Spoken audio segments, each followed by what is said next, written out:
মানে চোখের সামনে দেখছি অরিন্দম দা, সেটা কিন্তু মারাত্মক।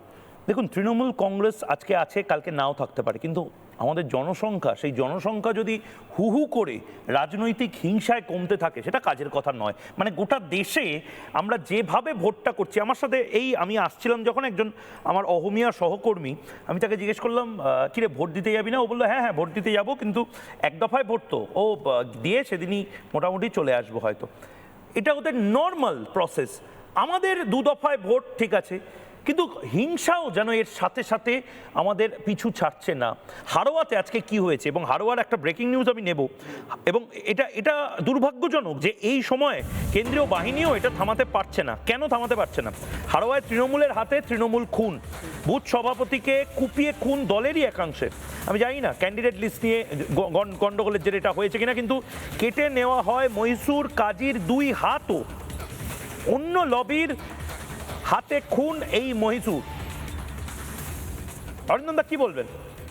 প্রথম কথা, ময়ূকবাবু আপনি যে বললেন না হাড়োয়া, তার সাথে আপনি একটু অ্যাড করুন, সেটা হচ্ছে কি ভাঙড়। ভাঙড়ও দেখুন আজকে কি বিভৎস অবস্থা, বোমটা কিভাবে বাস্ট করেছে এবং কিভাবে সাধারণ মানুষ কিভাবে বলছে। আমি বিস্মিত হচ্ছি, অনেকে হয়তো বিস্মিত হচ্ছে যে মানে 43 জন পুলিশ অফিসারকে বদলি করেছে, এসপি, ডিআইজি, ডিএম, ডিইও, 4 জন কমিশনার, 13 জন এসপি, 13 জন ডিএম। আমি সবচেয়ে বেশি বিস্মিত হয়েছে হোম সেক্রেটারি এবং চিফ সেক্রেটারি বদলি শুধু নয়, তামিলনাড়ু তো পাঠিয়ে দিয়েছে, আবার একজনকে কেরালা পাঠিয়ে দিয়েছে।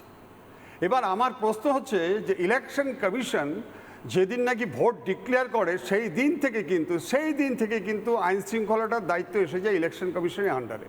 তাহলে আপনারা হয়তো বলছেন, তাহলে এই ইলেকশন কমিশনের আন্ডারে যদি হয়, তাহলে এখনকার এটা হচ্ছে যে বীজটা বপন করেছে না, তার ফল যেটা উঠেছে সেই ফল খেয়ে তো মানুষ মরছে। যদি পরিশ্রান্ত পথিক সেই গাছের নিচে একটু বিশ্রাম নিতে গিয়ে সেও আজকে মরে যাবে। কেন আপনাকে আজকে বলছি ইলেকশন কমিশন কেন আজকে সিরিয়াস ডিসিশন নিয়েছে?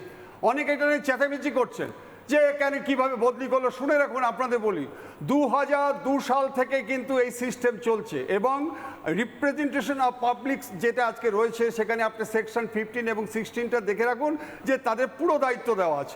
এবার আপনাকে শেষ করছি একটা কথা বল, আমি আপনাকে শুধু একটা কথা বলছি, আপনারা তো বলছেন এবার প্রায় 2 লক্ষ ফোর্স আমরা পাচ্ছি, নানা রকম ব্যবস্থা দিচ্ছে। আপনি আমাকে বলুন তো, 2021 সালে সিআরপি থেকে সমস্ত কিছু আমরা 60,000 পেয়েছিলাম, এবং আমি অবজারভার পেয়েছিলাম আমরা হচ্ছে 349 জন। কেন এতজন মৃত্যু হয়েছে? কি কারণে মৃত্যু হয়েছে? নানা ধরনের কন্টেন্ট দেখার জন্য লাইক করুন, শেয়ার করুন আমাদের ফেসবুক পেজ, সাবস্ক্রাইব করুন আমাদের ইউটিউব চ্যানেল। পাশাপাশি অন্যান্য ব্রেকিং নিউজের জন্য অবশ্যই চোখ রাখুন রিপাবলিক বাংলায়।